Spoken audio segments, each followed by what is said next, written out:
Hey guys, another impressions video for this game, Shin Megami Tensei Devil Survivor 2 Record Breaker. This game came out, it's probably more than a month ago now, and it took me quite a long time to get through this game. 60 hours it took me to get through both arcs of this game, and this is a remake of sorts of Devil Survivor 2, which was originally a DS game. And I played Overclocked, which was a remake of the first game on DS. It wasn't all that long ago, and I did feel some fatigue towards the end with this game, and gameplay wise there's not too many changes between the two games, so I do wish I kind of spaced them out a little more, because I felt I probably would have enjoyed this more if I had. That said, the game is still fantastic. There's a lot to love about this. It's another fantastic entry into the SMT series. Is it my favorite? Definitely not. I still think Persona 4, 3, and SMT 4 are at the top for me. It's actually hard to say which my favorite would be.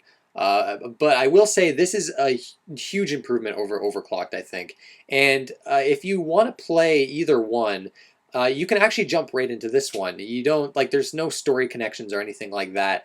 And because it's improved in gameplay, and for me, I think the story and characters in this game are a lot better too. I'd say if you're interested in this, in this series, go with this one first, unless you have to play the first one first. Yeah, unless you're kind of like me, where I kind of feel that way, where I don't like playing later entries of a series, even if they don't have story connections. But sometimes I ignore that with Final Fantasy. But yeah, where should we start with Devil Survivor 2? I guess the story and characters, or I should say, I guess the differences between this and the original. Of course, I haven't played the original, but the main difference is the second arc I was talking about. You have your main arc to the game, which is like a 45-hour arc, and it finishes nice. There's different endings. I didn't get the true ending. I got the neutral ending. I screwed up some things, so I wasn't able to get the true ending. But the difference, there wasn't much of a difference after I looked on YouTube. But with the second arc, I got the true ending. There's I think 3 endings for the second arc, which is the second arc basically fleshes out characters more from the first arc, and it adds a new character, and it kind of puts an interesting twist on things. And I enjoyed it far more than I expected to, that second arc. Gameplay wise, at that point I was pretty fatigued, but there was ways to make the gameplay a bit easier. You could blaze through it pretty fast. But the story, I thought in the Triangulum arc, that's what it's called. I thought it was really well done, and it had some really interesting twists to it. But there's that which is added in this new version, so people that have played the first can dive into that right away, and it gives you a nice recap of the first game, which is nice. Other than that, voice acting is new for this remake, and the voice acting is actually really good. There might be new demons, I want to say, but other than that, I think that's about it. There's no visual upgrade, I don't think. Although the Triangulum arc uses the dual screens in some cool ways, but it's generally the same visually. So it does look like a DS game, but I think that's about it for the differences. But the story, like with Overclocked, it's basically an apocalypse has hit Japan yet again. Of course, the characters and story are totally different between the two games.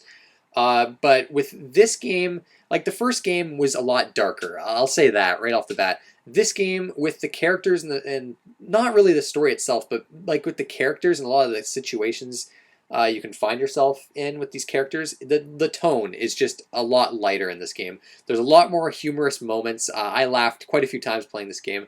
It actually reminds me of Persona 4 in a lot of ways, and in fact, I think with the development of this game, they obviously took a lot of inspiration from Persona 4, especially with the characters and just the game's sense of humor.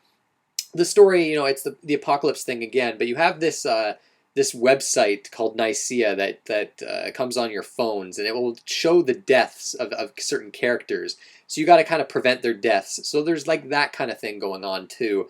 But that's all I really want to say. There's an invasion of sorts. I don't want to spoil too much of the plot. I like the story. It can get a bit convoluted towards the end. It gets a little bit too ridiculous for my taste towards the end.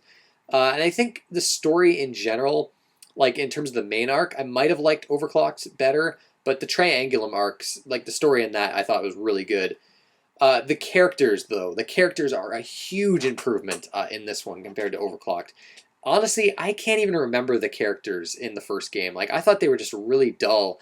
But this game, they all have really memorable personalities. They're all very different from each other, and you can constantly interact with these characters in little skits because it's got the same structure, story structure. I should mention that, like Overclocked, it takes place during a set amount of days, and each action you take takes up 30 minutes. And you have like a list of different actions you can do. You can like hang out with certain characters and build social links. Yes, well, they're called something different in this game.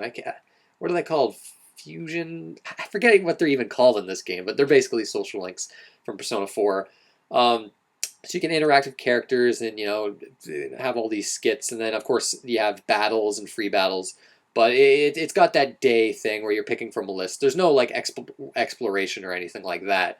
You're just basically going from battle to battle, but there's a lot of dialogue sequences, and the characters themselves, I thought, were all really likable. There's like two characters I'm not crazy about, Keita and Jungo. I wasn't crazy about them, but the other characters I really liked.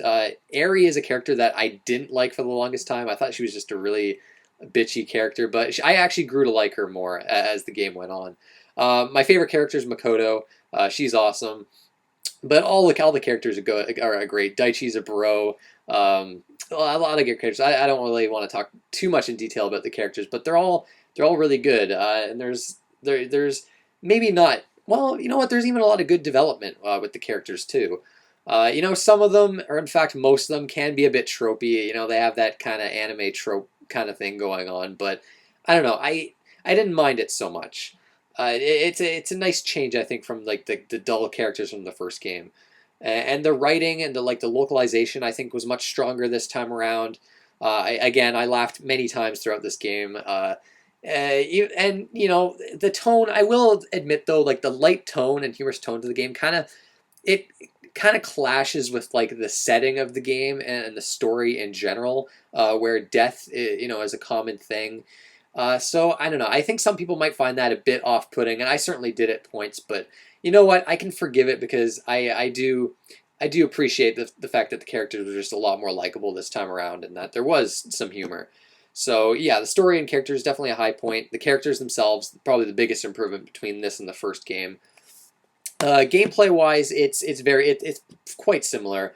Battles are grid-based.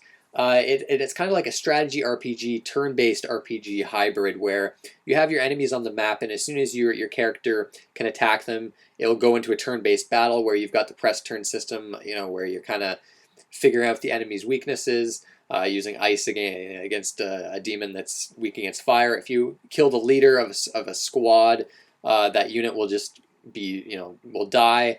You've got varied objectives. Most of the time it's killing all the enemies on the map. Sometimes you might have to escort some civilians. And overall the objectives are a little more varied this time around compared to the first game. That said, some of the objectives I think are kind of annoying, especially towards the end of the main arc. I don't really want to spoil what the objectives are, but some are kind of annoying. And this game, I will say, I think it uses respawning enemies way too often. And a lot of times it's hard to predict when that's going to happen. In fact, the game is pretty unpredictable in general, which got to be kind of annoying. That said, I think with strategy RPGs, that's kind of a part of the strategy. I think a lot of people would argue that, and I can see that. You kind of have to unpredictable things will happen. You got to kind of adapt to the situation you're in, but.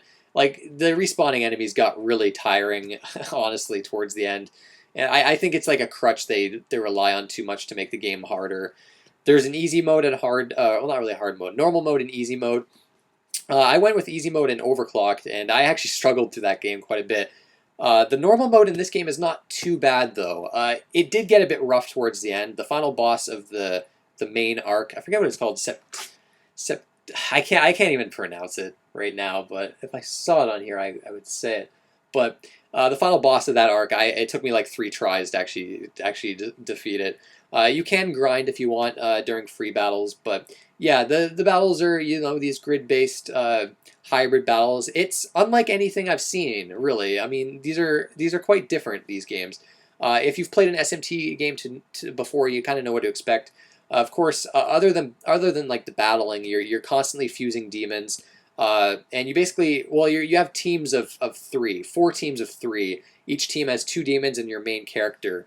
And your main character can have like can have like a bunch of different skills, and these skills you learn through the skill crack system, where you kind of set different skills at the beginning of a battle. So a certain enemy in battle might give you like a fire skill. If you defeat that enemy with a character that has that skill set to him, you'll get the skill. That probably sounded really confusing, and it kind of is. It's kind of a bit hard to explain, but I explained most of this gameplay stuff in my first impressions video of Overclocked. But it's a cool system. It can be a bit frustrating sometimes, but overall, it's a cool system. You get a lot of different skills, and a lot of the fun is kind of applying the skills to your characters. And each character has different stats: strength, magic, agility, and vitality. Your main character, every time he levels up, you can put a point into whatever, so you can kind of build your character. I went with a strength build, which for the main arc, in the beginning it was rough. But like the middle of the game, it got easier with my strength build because I was just destroying everything. And then towards the end, they had a lot of enemies that had strength resistances, and then it got quite a bit harder. Whereas the Triangulum arc, the second one, it made it really easy with the strength build. But yeah, you have fusing demons through an auction system. Well, that's how you buy your demons. Where I'm not going to really explain it, but it's like you bid for your demons, which is kind of neat. Not my favorite way of going about collecting demons, but it's decent. Of course, you're always going to have to be fusing your demons to get them more powerful and have like better skills. So yeah, there's the auction system, the demons. I think that's about it as far as gameplay. Oh, I should mention, I guess, the social link system. Each character has like a social link where you can get them up to like level 5 max. If you get them like level 2, they can like, you know, you'll get different things. Like getting to level 3 with a character, you'll unlock the ability to fuse a different demon. I don't actually want to spoil the different abilities you'll unlock, because I think that's part of the fun in getting your characters like their social link up. And that's one of my favorite additions to the game, gameplay wise. One of the only, really, because I mean the gameplay generally plays the exact same as Overclocked. But yeah, it's a fun game, even though it can be quite frustrating at times too. And you know, like strategy RPGs, I'm bad at them. I've said this before, so I wasn't particularly great at this game, even though I did eventually get through normal mode. I will say though, as far as it being like an entry game into the series, I don't know. I think it's maybe a bit complex, honestly. Like, there's a lot to keep track of, like how many skills your characters have, the fact that you have 4 teams of 3. I still think SMT 4 and Persona 4 would be better entry points into the series. But if you're really into strategy RPGs, then it might actually be a good place to start. If you go on easy mode, or even no mode, if you don't mind like a good challenge. Because the game is still challenging for sure. But yeah, gameplay wise, I mean, that's about it. You know, I'm trying to think. I don't think there's really much else to say gameplay wise. Again, like I mentioned earlier, I played this fairly, like, I didn't take much of a break between this and Overclocked, so it was maybe a bit too familiar for me. And I don't know, I feel like I wish there was maybe a bit more. I don't want to say gameplay improvements, but just more added to the gameplay. I don't know what they could really do there, but yeah, visuals, like I said before, it looks like a DS game. I mean, the sprite work is fantastic. I love 2D visuals like this. There's some really cool animations and cool like dual screen tricks like that I mentioned earlier. And yeah, the demon designs are really fantastic as usual. The character designs are a bit hit and miss. I think some of them are good. Some of them are a bit out there. But overall, pretty good. I think. More. I don't know. I don't know. It's just weird. Some of the character designs are weird. Audio was very impressive. Like I said, voice acting was new for this remake of sorts, and it's really high quality, like really good English voice acting in this game. The only one I wasn't too crazy about is EO. Her voice was kind of like just very, I don't know how you describe it, but I don't know, just kind of off-putting. I don't know, something with her voice just wasn't quite right to me. Other than that, though, all the characters, like the voice acting, is absolutely phenomenal. Music, I think this is a huge step up over Overclock soundtrack, and I liked Overclock soundtrack, but this, I just thought it was a lot more memorable. I pretty much liked every track. One of my favorite tracks is one that plays whenever you meet the Anguished one. It's a really striking kind of theme that kind of sticks with you. Yeah, the music's really good. I especially liked some of the more, like, there's a really kind of haunting song that plays in the menus sometimes, depending on like if the situation is like, if you know you're in like kind of a down and out situation, which is great. Yeah, the soundtrack, I really like the soundtrack. I was actually quite surprised with it. And that, I mean, that about covers it. There's not too much else to say. You know, again, it took me 60 hours to beat this game fully, like the two main arcs, which is a bit much. And like I was saying, I was starting to feel the fatigue. Oh, I should actually mention the Triangulum arc. When you beat the main arc, you can, you basically, it's like the Tales games where you get a bunch of points, and you can like choose what you want to kind of carry over into like either a new game in the main arc or the Triangulum arc. So, for instance, I had enough points to carry over my skills that like my main characters earned, and you can like carry over some demons. There's all sorts of different things you can carry over, and that made the run through the Triangulum arc much easier. I was able to go into my compendium and like summon level 63 demons right in the beginning of the Triangulum arc, which starts you at around level 22. So yeah, you can really blaze through that, which I kind of wanted to do anyways because the gameplay was kind of getting a bit stale for me by that point.